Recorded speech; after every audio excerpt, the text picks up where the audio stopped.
6 months into Israel's U.S.-backed siege on Gaza, and anti-war protesters who have been urging Biden to condition U.S. aid on Israel fulfilling its humanitarian obligations have been validated. After a Thursday call between Biden and Israeli Prime Minister Benjamin Netanyahu, Israel agreed to open up access points for aid, including the Eretz crossing into northern Gaza. Now, the UN says Israel approved reopening additionally 20 bakeries and that they also turned on a water pipeline in northern Gaza that had been turned off since October 7th or shortly thereafter. And cell phone communication between humanitarians and the IDF will be improved, they say. This, of course, after 7 aid workers with Chef Jose Andres food or aid organization were killed by an Israeli drone a week ago.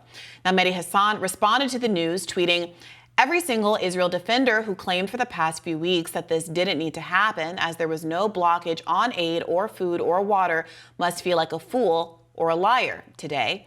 On Sunday, Israel's military announced it was pulling its troops out from the southern Gaza city of Khan Yunis, prompting journalist Bryce Green with Fair Media Watch to observe, to be clear, Biden had the ability to stop Israel with a phone call this entire time. Now, the drawdown is an endpoint in a key phase in Israel's ground offensive, but the Israeli military chief said its campaign is far from over and that the move is simply so that they can regroup.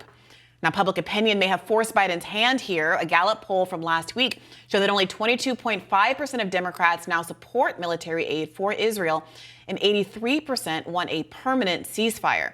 Those numbers are 41% and 58% for Republicans, respectively. Now, when asked about his call with Netanyahu over the weekend, this is what President Biden had to say. Military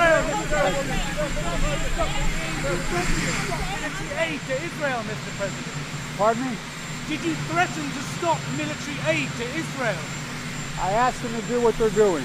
You need to harsh concern. Are you abandoning Israel? What do you stop, man? Are you abandoning Israel?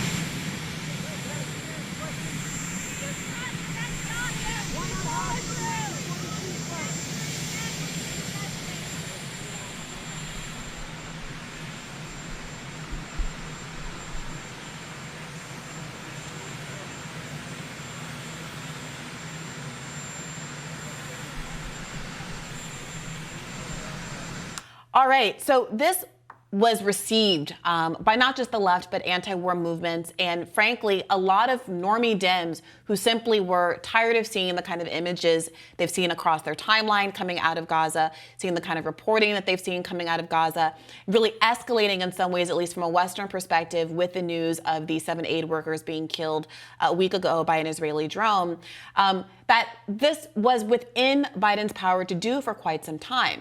Since almost immediately after the first week or so of the siege on Gaza, people were pointing out that there were many historical examples of American presidents picking up a phone, reaching out to Israeli leaders and saying, enough is enough, you have to stop this siege. And that is why there's been such a focus on Joe Biden as a leader in the conversation about whether or not Israel is going to be forced to be in line with the humanitarian obligations set down by the UN and other humanitarian rules. Yeah, and frankly, it sounds like a former and perhaps future President Donald Trump signaling in his remarks a few days ago, remember what he said about the situation, a little bit ambiguous to be sure, but said, it looks bad, and Israel has to get this done quickly, signaling that, again, it's just speculation, that he would not have been prepared to let this go on forever. I think he understands how bad the optics of it are. Biden alone, and as you note, not in at all the way other U.S. past American presidents have handled Israel, has just steadfastly, refused to actually give firm instructions to Netanyahu and say, this cannot continue, or this can only continue along these circumstances. So this is a change, and I have to imagine it has to do with him looking at the poll numbers. Yeah, I wouldn't give too much credit to Donald Trump, because remember, he did move the embassy to Jerusalem. He was president when Palestinians did the Great March of Return back in 2018, where IDF soldiers shot over 36,000 peaceful protesters at the border in Gaza, including over 8,000 children. Nearly 9,000 children were injured in that, and hundreds of Palestinians were killed in that. So, if he's thinking about what optics look bad for a president, I'm not sure that he has the authority to speak to that.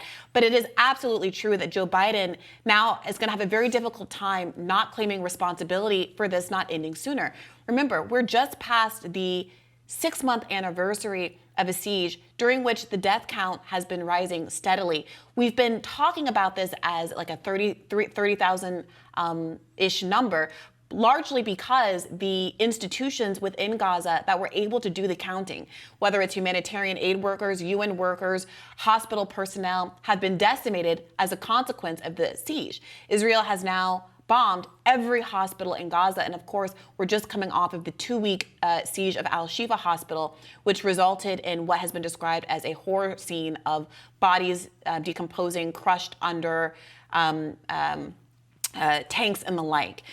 So I'm not surprised that the public is at a tipping point. I think what was surprising is that now, after all of the devastation that we've been seeing for half a year now, this is where Joe Biden draws the line. And there is a kind of a cynical read of this that says it took 7 humanitarian workers, specifically 6 non-Palestinian humanitarian aid workers, 4 nationals from European countries, Australia, Canada, the United States of America, to die before Biden felt any pressure at all to end the enormous loss of life that is, by some estimates, approaching closer to 40,000 dead, not to mention, again, all of those who have been immiserated because of the cutoff of food, aid, water, medical supplies, et cetera.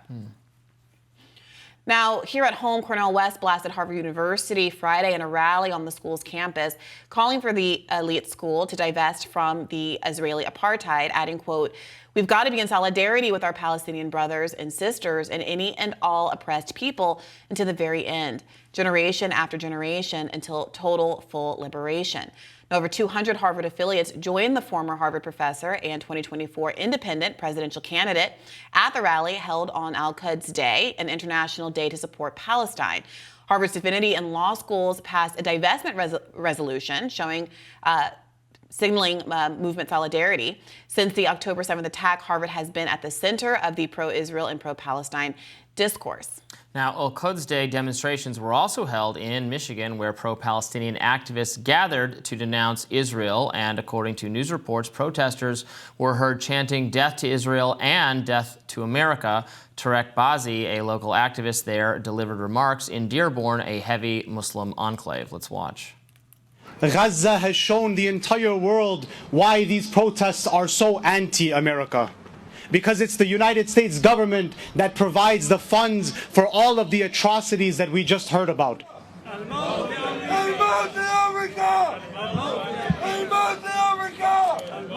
Malcolm X said, and I quote, "We live in one of the rottenest countries that has ever existed on this earth. It's not Genocide Joe that has to go. It's the entire system that has to go." So, I mean, what do you make of the argument that's been made for so many weeks and months now that Israel is fulfilling its aid obligations, that it's letting trucks through?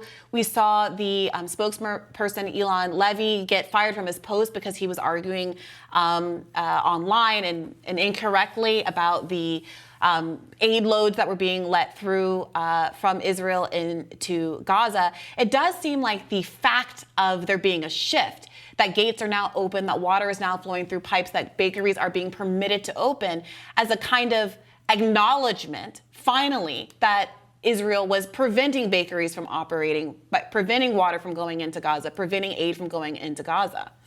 Well, yeah, I mean, clearly they were preventing provisions from going into an area that they are at war with, as they continue to be at war with the terrorist organization that still inhabits the area. And that was their standpoint, right, that they were going to continue this effort until Hamas is utterly defeated. Hamas has not been totally defeated yet, has not surrendered, has not given in. What are you saying? A little bit. Israeli spokespeople, including Ilan Levy, but certainly not exclusive to him, have been arguing that Israel has not been blocking aid. They have pointed to a number of trucks that still enter and saying, we are providing aid, we are fulfilling our humanitarian obligations. I mean, they've blown up roads, are... they've blown up buildings. I mean, maybe it's an academic disagreement. They have made it very difficult to get aid into the country as part of their war effort. Right, but they have been saying, I don't know if I'm not making myself clear, but maybe I'll just make myself clear to the audience. Israel has specifically been saying that they have not been doing what now lifting those orders, it's obvious that they have been doing. And I think part of the reason why they've been making those arguments is because under international law, they have an absolute obligation to provide certain baseline amounts of aid, food, supplies, etc., to an occupied area, an area in which they have control. Obligation under international law. 100%. We've talked about this at length on the show. Terrorist organization you're at war with. To the 2.3 million human beings who live in Gaza, who including support the terrorist organization you're at war with. 13,000 children that have already been killed by Israel in the course of this That's why siege. It's very silly, and they've been ignoring it. So, more rising right after this.